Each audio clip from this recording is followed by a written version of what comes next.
কৃষক কৃষি তার উন্নয়ন সব নিয়ে আমাদের এই আয়োজন। বাংলার কৃষি, বাংলার কৃষি, বাংলার কৃষি। ফলবে ফসল ভরবে গোলা আরো বেশি বেশি। বাংলার কৃষি, বাংলার কৃষি, বাংলার কৃষি, বাংলার কৃষি, বাংলার কৃষি। কৃষি তথ্য প্রযুক্তি পরামর্শ এবং মাঠ ফসলের করণীয় সম্পর্কে জানাতেই আমাদের এই বাংলার কৃষি। প্রিয় কৃষক ভাইরা, বাংলাদেশ টেলিভিশনের নিয়মিত কৃষি বিষয়ক অনুষ্ঠান বাংলার কৃষি দেখার জন্য আমি আব্দুল শহীদ মিঠু আপনাদের আমন্ত্রণ এবং শুভেচ্ছা জানাচ্ছি। আমাদের আজকের বিষয় হর্টিকালচার সেন্টার বুড়িরহাট রংপুরের বিভিন্ন কার্যক্রম নিয়ে।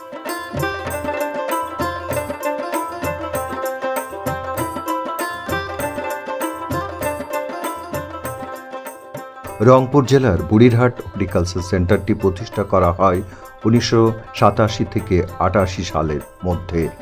বুড়িরহাট তামাক বীজ উৎপাদন খামারটি বিলুপ্ত হয়ে এই হর্টিকালচার সেন্টারে রূপ নেয়।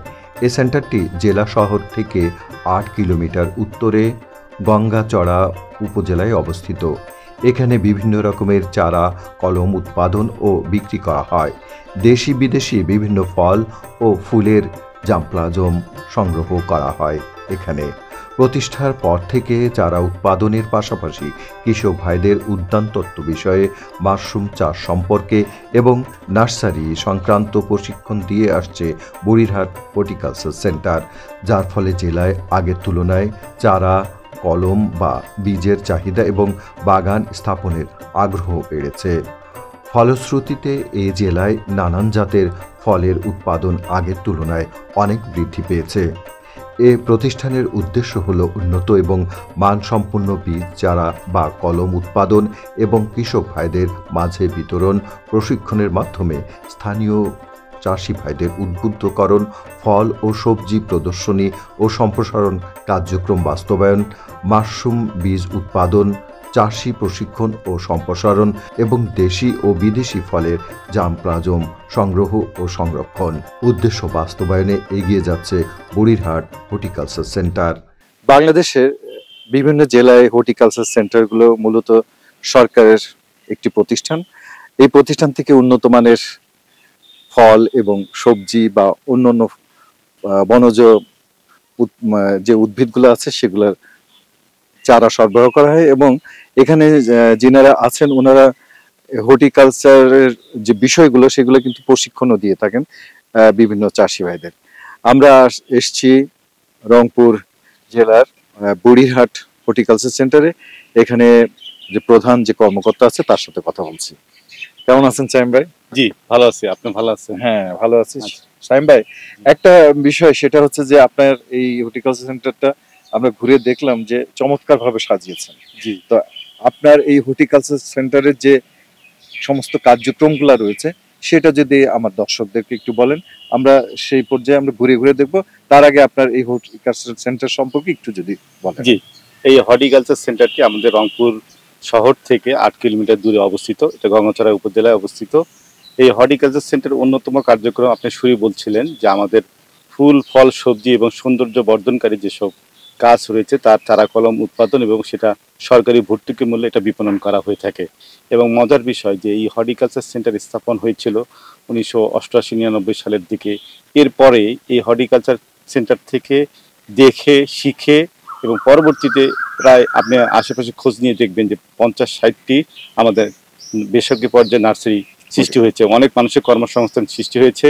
এই হর্টিকালচার সেন্টারে চারা কলম উৎপাদনের পাশাপাশি আমরা তরুণ উদ্যোক্তা, নারী উদ্যোক্তা যারা কৃষিজীবী বা নার্সারি পেশায় জড়িত আছে তাদেরকে প্রশিক্ষণ দিয়ে থেকে সময় সময়, যার ফলে কিন্তু শুধুমাত্র এই আমাদের হর্টিকালচার সেন্টারের আশেপাশে না, এটা রংপুর বৃহত্তর রংপুর জেলা 5টি জেলায় কিন্তু আমাদের এই যারা কৃষি নার্সারিতে উদ্যোক্তা রয়েছেন তাদের আমরা প্রশিক্ষণ দিয়েছি। তারা নিজে নিজে তার কর্মসংস্থান সৃষ্টি করেছেন, অনেক নতুন নতুন নার্সারি সৃষ্টি করেছেন।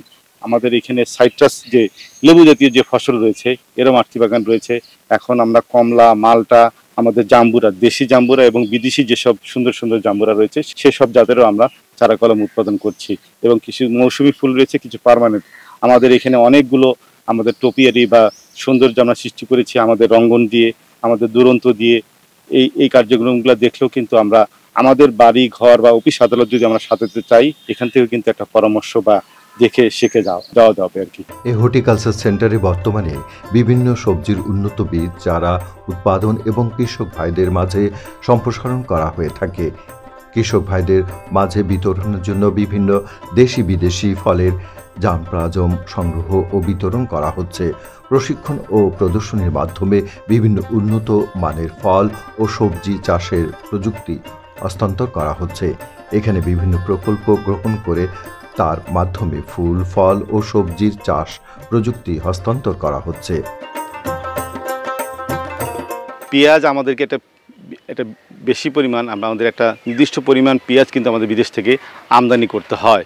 এই জন্য প্রতি বছর আমরা বিভিন্ন সরকারিভাবে, বিশেষ করে কৃষি বিভাগের মাধ্যমে বিভিন্ন উদ্যোগ গ্রহণ করা হয় যে পেঁয়াজের আবাদ কীভাবে বাড়ানো যায়। যেহেতু আমাদের শীতকালে আসলে জমির প্রাপ্যতা অনেক সময় পাওয়া যায় না অন্যান্য ফসলের প্রতিযোগিতার কারণে, সেক্ষেত্রে আমরা যেটা চেষ্টা করছি যে গ্রীষ্মকালে কীভাবে পেঁয়াজ করা যায়। এবং গত কয়েক বছর থেকে কৃষি সম্প্রসারণ অধিদপ্তর বিভিন্ন উদ্যোগ গ্রহণ করেছে। তারই ধারাবাহিকতায় এবার আমরা এই গ্রীষ্মকালীন পেঁয়াজ EN53 আমরা এখানে বীজ উৎপাদন কার্যক্রম পরিচালনা করছি এবং এই চারা যেটা উৎপাদিত হবে সেটা আমরা কৃষকের মাঝে বিতরণ করা হবে। জলবায়ু পরিবর্তনের সাথে সাথে উদ্যান ফসল উৎপাদনে বিরূপ প্রভাব মোকাবেলার জন্য কৃষক ভাইদের প্রয়োজনীয় কৃষি প্রযুক্তি ও পরামর্শ প্রদান করা হচ্ছে। বিভিন্ন দেশি ও বিদেশি উন্নত জাতের ফল বাগান প্রদর্শনী স্থাপন ও সম্প্রসারণ করার কাজ চলছে। মাতৃগাছ থেকে উন্নত মানের চারা বা কলম উৎপাদন করে অত্র এলাকার কৃষক ভাইদের মাঝে বিতরণ করা হচ্ছে। এখানে নার্সারি স্থাপন ও ব্যবস্থাপনা এবং বিভিন্নভাবে চারা উৎপাদন পদ্ধতির উপর প্রতি মাসেই প্রশিক্ষণ প্রদান করা হয়। উদ্যান ফসলের বিভিন্ন প্রযুক্তি বিষয়ক প্রশিক্ষণের মাধ্যমে আধুনিক প্রযুক্তি জনসাধারণকে অবহিত করা হয়। দর্শক, আপনারা এখানে সারি সারি বস্তা দেখতে পাচ্ছেন। আমরা এখন বলবো এই বস্তার মধ্যে কি আছে। এই বস্তার মধ্যে আসলে আমাদের যে আদা, আমাদের যে মশলা একটি গুরুত্বপূর্ণ, সেটাই এখানে চাষ করা হয়েছে। এই আদা চাষ করার জন্য আমরা কোনো জমি নিইনি, আমরা বস্তার মধ্যে করছি। আমাদের যেহেতু জমির পরিমাণ কমে যাচ্ছে, আমাদের অনেক স্থায়ী বাগান পতিত জায়গা আমাদের বাড়ির আশেপাশে বা বাগানে থাকে, সেই সব জায়গা থেকে কীভাবে ব্যবহার করা যায় সেই জন্য আমরা এই প্রযুক্তিটি ব্যবহার করেছি, বস্তায় আদা চাষ। এটার জন্য তেমন কোনো প্রযুক্তি নেই। একটি ওই ফেলে দেওয়া সিমেন্টের যে বস্তা, সেখানে আমরা কিছু মাটি, কিছু গোবর সার, অন্যান্য সার দিয়ে আমরা মাটিটাকে মিশ্রিত করি। সেখানে আমাদের 50 গ্রামের আদার যে আমাদের কোয়া রয়েছে সেই কোয়াটি আমরা দিয়ে দিই। এরপরে দেখা যাচ্ছে যে আমরা এটা মোটামুটি ওই এপ্রিল মে মাসের দিকে এটা আমরা লাগিয়ে থাকি। এরপর আমরা যখন এই 8 মাস, প্রায় জানুয়ারি ফেব্রুয়ারি মাস চলে আসবে, তখনই কিন্তু এই বস্তা থেকে আপনি আদা সংগ্রহ করতে পারবেন।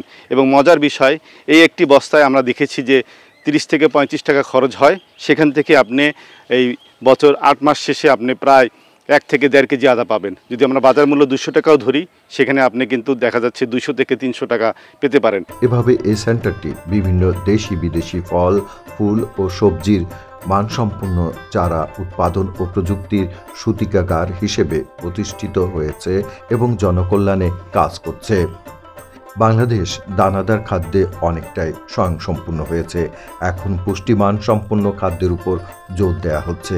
সেজন্য দেশে ফল উৎপাদন বৃদ্ধির লক্ষ্যে প্রকল্প গ্রহণ করা হয়েছে। আমাদের এই হর্টিকালচার সেন্টারে সাইট্রাসের যে মাতৃবাগান রয়েছে সেখানে আমরা এসেছি। এখানে আমাদের বাড়িমালটা 1, বাড়িমালটা 3, আমাদের ভিয়েতনামি 12 মাসি যে জাতগুলো আছে সেটারই আমাদের এখানে মাতৃবাগান। এবং এই যে আমাদের মালটার কথা আমরা বলছি, আমাদের এই লেবু জাতীয় ফসলের আমাদের এই মালটা কিন্তু আমদানি নির্ভরতা ছিল। মালটাগুলো আমাদের দেশে আবাদ করার ফলে কিন্তু আমদানি নির্ভরতা কমে গেছে।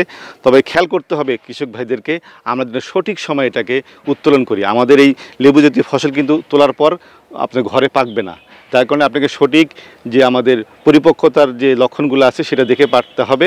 এবং আমরা সাধারণত দেখেছি যে সেপ্টেম্বর মাসের 15 তারিখের পর থেকে বা সেপ্টেম্বরের শুরুর দিকে এটা পাকা শুরু করে। তাহলে ওই ঠিক সময় আমাদেরকে তুলতে হবে, তাহলে আমরা এই মালটার যে স্বাদটা, সেই প্রকৃত স্বাদটা আমরা পাবো। সবার প্রচেষ্টায় ফল উৎপাদন গত কয়েক বছর বেশ বৃদ্ধিও পেয়েছে। ফলের উৎপাদন আরও বৃদ্ধি করা প্রয়োজন। ফল উৎপাদন বৃদ্ধির জন্য প্রয়োজন মানসম্পন্ন চারা উৎপাদন এবং আধুনিক উৎপাদন কৌশল ব্যবহার। এ হর্টিকালচার সেন্টার সে কাজটি করে যাচ্ছে। যে ওই যে নারকেল গাছটি আমরা দেখছি যে পাতার উপরে কালো দাগ হয়ে গেছে, এটা আসলে মূলত একটি পোকার আক্রমণের কারণে এটা হচ্ছে। এটা আমাদের নারকেলের সাদা মাছি আমরা বলছি, এটা রগস স্পেলিং হোয়াইট ফ্লাই। এটার কারণে কিন্তু আমাদের নারকেলের ফলন কমে যাচ্ছে। এই পোকাটি পাতার নিচের দিকে সাদা রিং করে করে ডিম পারে এবং সেখানে তারা গুচ্ছ আকারে থাকে। এরা আপনার পাতার রস চুষে খাবে এবং এদের যে পায়খানাটা নিঃসৃত করে সেটা পাতার উপরে পড়ে কালো দাগ শুটিমল ফাঙ্গাস তৈরি করে এবং পাতার সালের সংশ্লেষণ হার কমিয়ে দেয়, ফলে নারকেলের ফলন কিন্তু কমে যায়। এই পোকাটিকে নিয়ন্ত্রণ করার জন্য আমাদেরকে কিছু কীটনাশক রয়েছে, জৈব কীটনাশক, কিছু রাসায়নিক কীটনাশক রয়েছে, সেটা আমাদেরকে প্রয়োগ করতে হবে। যেমন আমাদের তুন্দ্রা রয়েছে, এটা রাসায়নিক কীটনাশক, এটা আমরা প্রয়োগ করতে পারি। যেমন আমাদের বায়োক্লিন রয়েছে, এটা জৈব কীটনাশক, এটা আমরা প্রয়োগ করতে পারি। এবং একটা বারবার স্প্রে করব না, একবার রাসায়নিক একবার জৈব কীটনাশক স্প্রে করব। এবং খেয়াল করতে হবে যেই স্প্রে মেশিন দিয়ে করব সেটা পাতার তলদেশে যেখানে পোকা থাকে, ডিম থাকে, সেখানে কিন্তু আপনাকে স্প্রে করতে হবে। তাহলে কিন্তু আমরা এটা ভালো ফলাফল পাবো। আর একটা বিষয় খেয়াল করতে হবে, একই সাথে আমরা এখন দেখছি যে নারকেল শুকিয়ে যাচ্ছে, কেমন যেন ডাব অবস্থায় আঁচড় পড়ছে, এটা হলো মাকড়ের আক্রমণ। এই মাকড়ের জন্য আমাদের মাকড়নাশক স্প্রে করতে হবে। মাকড়নাশক স্প্রে করার জন্য হয় সকালের দিকে অথবা বিকেলের দিকে স্প্রে করতে হবে। একই সাথে আমাদের খেয়াল করতে হবে গোড়ায় জন্য আমরা নিয়মিত পানি দিই, কারণ নারকেল গাছ প্রচুর পানি পছন্দ করে কিন্তু পানি দাঁড়ানো পছন্দ করে না। আবার নারকেল গাছের কাঁচা ডাল আমরা কাটবো না, যখন ডাল শুকিয়ে যাবে তখন সেই ডালটা আমরা পরিষ্কার করব। এই বিষয়গুলো যদি আমরা ব্যবস্থাপনা নেই, সার দিব, সেচ দিব, পোকা নিয়ন্ত্রণ করব, তাহলে কিন্তু আমাদের নারকেলের ফলন যেটা হচ্ছিল তার চেয়ে অনেক বেড়ে যাবে এবং আমাদের যে এই দুইটা পোকার কারণে যে ফলন কমে যাচ্ছিল সেটাও কিন্তু কমে যাবে। কৃষি সম্প্রসারণ অধিদপ্তর এখন পুষ্টিমান সম্পন্ন খাদ্যের সরবরাহ বৃদ্ধিতে কাজ করছে। সেজন্য দেশে বিভিন্ন ধরনের ফল ও সবজির উন্নত মানের চারা উৎপাদন করতে কৃষি সম্প্রসারণ অধিদপ্তরের হর্টিকালচার সেন্টার কাজ করে যাচ্ছে। আমরা যে বলি যে 1 স্তর, 2 স্তর, 3 স্তর, 4 স্তর, আমাদের এটা 4 স্তরের একটি বাগান। এই যে দেখেন নিচে সবচেয়ে নিচের স্তরে রয়েছে আনারস এবং এই আনারসটি হচ্ছে MD2 আনারস, যে আনারসটিকে আমরা বলছি যে খুবই একটা ভালো জাত, কারণ এখানে আপনার অন্যান্য আনারসের তুলনায় 3 থেকে 4 গুণ আপনার ভিটামিন সি বেশি আছে। এটা কিন্তু আমরা ঘরে তাপমাত্রায় প্রায় 1 মাস সংরক্ষণ করতে পারি এবং এর চোখ কম ডাবানো, ভক্ষণযোগ্য অংশ আমাদের বেশি, মিষ্টতাও কিন্তু অনেক ভালো। আবার দেখেন 2 স্তরে রয়েছে আমাদের এই যে কফি গাছ, যে না এইটা কফি গাছ রয়েছে এবং 3য় স্তরে রয়েছে আমাদের লটকন। আমরা অনেকে পছন্দ করি, তাই না এটা? এবং লটকন তো আমরা দেখেছি যে এটা নরসিংদী এলাকায় ভালো হয়, যে আমাদের তো আপনার এলাকায় কেমন? এই এলাকাও কিন্তু আমাদের প্রচুর ধরে এবং সুস্বাদু লটকন কিন্তু আমাদের এখন হচ্ছে। আসলে আমাদের ওইভাবে জানা ছিল না বা আমাদের যার কারণে এটা প্রচার পাইনি, কিন্তু এখন কিন্তু ভালো হচ্ছে, এটা আমরা দেখছি। এবং দেখেন সবচেয়ে উপরের স্তরে 4র্থ স্তরে রয়েছে আমাদের কাঁঠাল। তাহলে আমরা কিন্তু একই জায়গায় আমরা যদি একটু পরিকল্পনা মাফিক আমাদের এই বাগান তৈরি করি, তাহলে কিন্তু আমরা 4 স্তরে কোনো জায়গা কিন্তু আপনার পতিত থাকবে না, সব জায়গায় আপনি ব্যবহার করতে পারবেন। এটাই সুযোগ সৃষ্টি হয়েছে এই বাগানের মাধ্যমে। রংপুরের বুড়িরহাট হর্টিকালচার সেন্টারের মতো অন্য অন্য সেন্টারগুলো উন্নত মানের চারা উৎপাদন করে পুষ্টি সমৃদ্ধ খাদ্য উৎপাদনে ভূমিকা রাখবে, সেটাই আমাদের সকলের প্রত্যাশা। বাংলার কৃষি, বাংলার কৃষি, বাংলার কৃষি। অনুষ্ঠান সম্পর্কে আপনাদের যে কোনো মতামত আমাদেরকে লিখতে পারেন। লিখবার ঠিকানা প্রযোজক বাংলার কৃষি, কক্ষ নম্বর 3016, বাংলাদেশ টেলিভিশন ভবন, রামপুরা, ঢাকা 1219। ইমেল বাংলার কৃষি 1314@gmail.com। Facebook Bangladesh television. ইচ্ছে করলে অনুষ্ঠানটি ইউটিউবে দেখতে পারেন। কৃষক ভাইরা, এই ধরনের হর্টিকালচার আমাদের দেশের কৃষক ভাইদের চাহিদা পূরণ হবে, এটাই আমরা প্রত্যাশা করছি। আজ এ পর্যন্তই। আপনারা সবাই ভালো থাকুন, সুস্থ থাকুন, এই কামনা শেষ করছি আজকের বাংলা কৃষি। আল্লাহ হাফেজ। কৃষক কৃষি তার